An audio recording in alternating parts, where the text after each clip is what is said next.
Before we go any further, though, this podcast is brought to you by PaintYourLife.com. They turn your memories into a hand-painted masterpiece you'll cherish for years, all from a simple photo and an affordable price as well. If you want a truly meaningful gift, you've got to try PaintYourLife.com. You choose from a team of world-class artists and work with them until every detail is perfect. It's a quick and easy process. You can get a hand-painted portrait in about 3 weeks, and it makes the perfect birthday, anniversary, or wedding gift. And how do I know all this? Because I got them to paint one of the best photos from my wedding, and now it looks even better. It's hanging up in our living room. Every element is spot on, and the quality is unbelievable. Why not try it for yourself with your favourite wrestling image? Trust me, you won't regret it, whether it's someone winning a title or Titus World Slide. And at PaintYourLife.com, there is no risk. If you don't love the final painting, your money is refunded,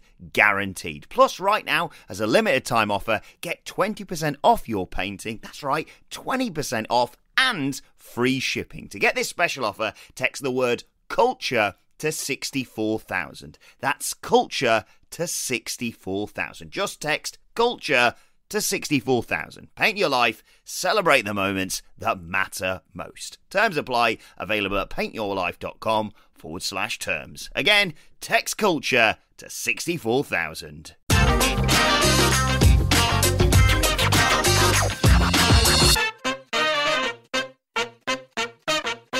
Well, I think Saturday is officially wrestling day here on Ups and Downs. And I've already talked about this on AEW Rampage, which in case you haven't seen it, yes, my voice is gone. Yes, I have a mark on my head. In my downtime, ironically, I am a professional wrestler myself. And last night, I had my ass kicked. I don't want to talk about it. What I do want to talk about is WWE SmackDown because, of course, this was the go-home show for SummerSlam. So there was a lot of answers to questions we needed, but did we get them? Or did as ever WWE say, ha ha ha, we're not going to tell you nothing. We find out by taking the finger of power and uppings those smackerdowns.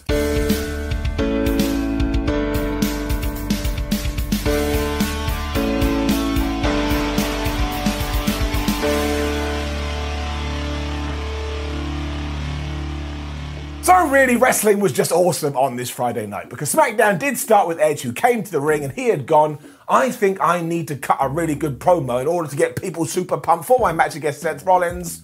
And my word, did he achieve that up. Fans went potty for him again, so he just comes across like a super duper megastar. And he was sitting down for this promo, so it was like, oh my gosh, he's sitting down. He is definitely going to be serious. And he did get real here too when he started talking about Seth Rollins and what he had tried to do to him in 2014. Because yes, really, within the realms of kayfabe, Seth had tried to kill him. And if Edge had have been killed, he was like, well, what happened to my wife? What would happen to my children? What would have happened to my family? All of this has now manifested itself in my brain, and Seth Rollins, you have taken me to a dark place, and I have a black heart. I then did giggle a little bit because Edge say, on this day I see clearly, and I, Simon Miller, will always laugh if you reference your entrance music during a promo, but it was still pretty good because honestly, Edge was delivering this with so much intensity, even I started to feel a little bit worried. Come Sunday though, he's not just going to humble Seth Rollins, he's not just going to break Seth Rollins, but he's going to burn him down. And while that was a little bit cheesy, he delivered it so well, I popped. So this was just an absolute great promo. They set the table, and if they don't have the best match on that pay-per-view, then you can colour me surprised. I don't know what colour that would be. I'll let you choose. Rey Mysterio was then upset with his boy again. And honestly, poor Dominic, he cannot get a break. He was very confident that Daddy would beat Jey Mysterio later on, but Rey was like, would you just calm down? You have to take every single match as it comes, although I will say, I have been very harsh on you lately. I'm sorry, let's hug like family. They didn't do that, but in my head, well, I've just got a weird brain. It still feels like one of them is going to turn on the other, but I just can't see that. I mean, you couldn't make Rey Mysterio the bad guy, but this is just how I'm interpreting the situation. So we're going to have to wait and see. It didn't mean we went straight into Jey Uso versus Rey Mysterio. So yes, we do have to make the point that my word is SmackDown also turning into Groundhog Day. I mean, how many times have we seen this? And why the hell did we need to see it again, even if they do have a tag team match on SummerSlam? The caveat, as usual, is that Rey Mysterio is one of the best ever. Jey Uso is just brilliant. So they had a really good match. So what am I meant to do? All we really do need to discuss is the ending, though, because Dominic did cost his dad So now I'm a little bit worried what's going to happen when they get in. Because it seemed like the older Mysterio had the match won, even though he'd missed the 619 as he rolled Jey Uso up. And much like Dominic has been doing, he put his feet in the ring to try to assist. But this time the referee saw him, so it was like, how dare you come into my house and disrespect me this way? You get your feet off the table. That meant there was this huge schmoz on the outside though that basically distracted Rey. He got twonked in the face and then Jey Uso hit him with a splash and pinned him for the 1, 2, 3s. There was no two ways about it. Dominic had just caused his dad the match. Still, I do like this story, even though I have absolutely no idea how it ends. And I also count this as a distraction. You may not, but you're not in charge of the board. Bring it down. You ready for this? 93. 93. I mean, it's actually quite impressive we got that high. Was that Groundhog Day again, as well as WWE's obsessions with screwy finishes? But this one also didn't make any sense, because even though Kevin Owens had whipped Baron Corbin's ass last week, once again, we were doing Baron Corbin versus Kevin Owens, and I was like, wait, why isn't Baron doing something with Big E? Because of course recently he stole Big E's Money in the Bank briefcase. This one was a little bit confusing, which really disappointed me, because Baron Corbin is still killing it, and Kevin Owens, as far as I'm concerned, is one of the best wrestlers on the planet. What really got me, though, is the fact it ended in a DQ, and I was having a great time at first, because the crowd were chanting at Baron, "You're still broke," so I started to laugh, but then yes, after a few minutes, out came Big E. He wanted to get his Money in the Bank briefcase back, as you would. They got into a scuffle. The referee saw this, so it was a disqualification. I mean, this was also the exact same thing Baron Corbin was doing with Shinsuke Nakamura when it came to his crown, because even though Big E did get his property back, Baron Corbin just hit him in the back and he ran away with it again. So while I was sports entertained by that bit, everything else felt like we'd just taken a script from 3 weeks ago and gone copy, paste, let's all go to the pub. No pub, write something new down. Also, we have to bring down the DQ board, which is up to 47. And while that's nowhere near the distraction counter, it is still very, very silly. Bianca Belair then cut a really good promo. You know the deal. She's a great babyface and she knows how to get you all fired up.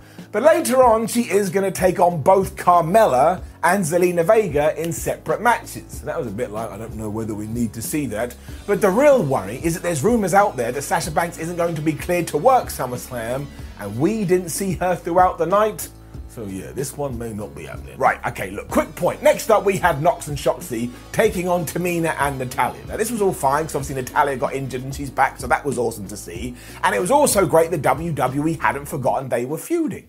But this somehow was a #1 contender match, even though Nox and Shotzi have beat Tamina, wait, hello, there's nobody meaner, and Natalya over and over and over again. So there is no way to justify this. I'm a geek, WWE. I don't forget I have a nerd memory, so you get it down. It's also a shame that it only went 3 minutes, but at least once again we did the right thing, because we got to the end of the match and Natalya was hit with, wait for it, the most devastating move in all of sports entertainment, the surprise roll-up, meaning the tag team champions did lose. And finally, I guess maybe even at SummerSlam, we could do Nox and Shotzi versus Tamina and Natalya for those belts. I don't know about you, but I'd actually change them. The commentary team also made this difficult because they were acting like, oh my gosh, what a huge surprise. I was like, dudes, this has happened on multiple occasions. What are you talking about? But look, the right people won, and when the right people win, I'm giving it up. Sadly though, when we do ask the question, well, was Tamina meaner this week? The answer is no, because she lost the match. So once again, Tamina, nah. I'm going to lose my job. Seth Rollins was then out to address the fact that earlier on Edge had basically said, I'm going to murder him. And I thought he was absolutely tremendous here. He getting it up. Seth looked like a cloud as he was walking to the ring, which is always very nice.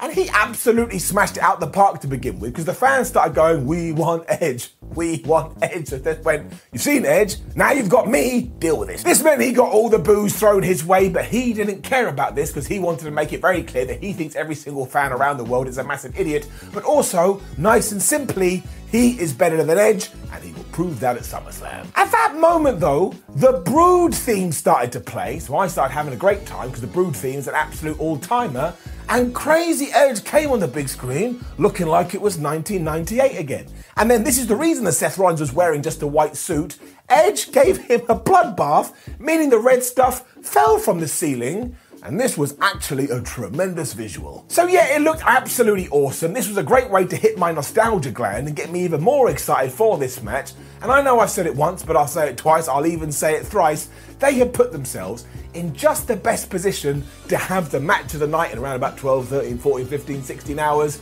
And I am here for it, and that's all you got to do. You just got to plant the seed and let it grow. And now I feel like we can hug a tree. Otis then defeated Montez Ford, and I actually said, why? I don't know why this feud started. I don't know why this feud is going on. And while I think all four guys are really talented, they are just being treated like background fodder, and that is not the way to do it. We need more tag teams, not a joke, but not making silliness of the ones we do have, so down. And Otis just beat him up and won too. I mean, Montez Ford got some stuff in there, but mostly it was like hitting a brick wall. So Otis went, all right, he gave him the Vader Bomb, 1, 2, 3, and that was that. I mean, this was kind of literally just there. And that just makes this really stupid because there's so much more that we could do, like give them a reason to be fighting in the first place. I don't get it. And then we did the same thing again, and I was like, what the hell happened to SmackDown? Down. Because it was Shinsuke Nakamura and Rick Boogs versus Apollo Crews and Commander Aziz, and while this is a slight variation of obviously what we did last week, it just feels like somebody in the back has gone, I don't like Apollo Crews anymore, so why don't we move him out to pasture? And we shouldn't do that. Apollo Crews is really, really good. But he didn't get any kind of an entrance here, and once again, in around about 2.5, 3 minutes, Rick Boogs just hit the former Intercontinental Champion with a slam, and he pinned him for the 1, 2, 3. Now look, I love Rick Boogs, and at one point he was playing Apollo Crews' leg like it was a guitar, and I laughed, but he hasn't done much of anything in the ring, and here we were, just beating Apollo. And he didn't get an entrance. I mean, what the flub is going on? I'm also worried about the Intercontinental title again because WWE just doesn't seem to focus on it at all. I hope with this one that I'm just completely wrong. It was then time for our back-to-back Bianca Belair matches, and thankfully she just got in the ring and she beat both Carmella and Zelina Vega with the KOD. And I suppose Zelina Vega could have an excuse. She's like, oh man, I was fighting M. Bison last week. But this was like okay, but at least we did what we should have done. Bianca just feels like the greatest champion maybe in all of WWE at the moment. So up. And there was a little bit of, oh no, what's going to happen? Because Carmella jumped Bianca Belair as soon as she was finished her match with Zelina Vega. But this was kind of effortless, which does beg the question, if we are about to do a group with Sasha Banks, Carmella and Zelina Vega, do they have any power now? The answer is no, but I would much rather that than Bianca Belair losing. So this was all fine. All this did mean that our go-home segment was going to be a face-to-face between Roman Reigns and John Cena, and they have just done a tremendous job with this. It feels like a big-time match happening on a big-time show. Roman was showered with booze, which is always good because it just defines their roles so well, and he was pretty pissed off at first because he was like, last week, Johnny boy, you just thought it'd be easy to beat me, but let me ask everybody a question. When the hell was the last time I was defeated? And he turned to Paul Heyman, and Paul Heyman basically said, well, this version of you, Roman Reigns, has never been defeated, and maybe we should remember that. And I love that, this version of Roman Reigns, like you've unlocked him in a game, and you've got his alternative attire. John then took this up a notch by stating that a month ago, nobody thought he was going to win the Universal title because everybody knew he was going away to film a movie, but that doesn't mean nothing, and come SummerSlam, he is going to be the champ. Now look, I love inside baseball talk, because once again, I am a massive nerd, but this was basically him saying, nobody thought I would be victorious in this match because I have obligations elsewhere and the booker wasn't going to write me in. Cena then became my favourite person in the world because he basically said to Roman Reigns, well, what are you going to do when I use a distraction finish to beat you and then take the title and run away till WrestleMania, or the Brock Lesnar effect? And honestly, I was chuckling away at this because it just felt like John Cena watched the show and went, well, distractions always work. Why don't I just do that? Exactly. Roman shrugged this off again and insinuated that he has been destroying opponents so bad WWE doesn't even know what to do with them because they're just a shell of their former selves. And then he turned into a kid. He's like, oh, John Cena with your Hollywood movies. Well, I could go to Hollywood and I could be in movies. And I was like, sure you could, Roman, sure you could. And then it did feel like we ruined things just a little bit because Roman wanted to raise the stakes as it is going to be in Las Vegas and extended his hand and said, okay, why don't we do this? If I lose at SummerSlam or I don't walk away as the champion, I will leave WWE forever. So now I 100% know that Roman Reigns is going to win because Roman Reigns ain't leaving WWE forever. So I wouldn't have done that, but whatever. Because WWE is going to WWE, which they absolutely did to finish this, and my word, I swear I was just losing my mind. Because Roman Reigns tried to attack John Cena, but Cena, oh this is the best, reversed it. into the most devastating move in all of sports entertainment, the surprise roll-up, and got a visual pin on Roman as Reigns sat there and just basically melted down as a human because he couldn't believe what happened. So that's it. WWE knows, John Cena knows, now Roman Reigns knows. This is officially the most devastating move in all of sports entertainment. And nobody can ever take that away from me. See, believe in your dreams. Cena celebrated as this went off air, and this just ticked every single box it had to tick. Like I've already said, it feels like a main event you should be excited about, and I definitely am excited. I do have to point out one of the reasons for this is because they're allowed to say whatever they want, and the whole roster should be allowed to do this as well. Wouldn't we be so lucky? And given the go-home show overall, it could have been a little bit better in areas, but it certainly hit where it needed to hit. Overall, I'm giving it an up. Hi, this is Trace from the Horror Queers podcast. Shudder is the ultimate streaming service for fans of horror, thrillers, and the supernatural. Shudder offers an unbeatable selection from Hollywood favorites and cult classics to original series and critically acclaimed new genre films you won't find anywhere else. Explore the best collection of horror that pushes boundaries, showcases bold, original storytelling, and offers something new to watch every week. Available ad-free and through the platforms you're already on. Shudder. So good, it's scary. Sign up at Shudder.com.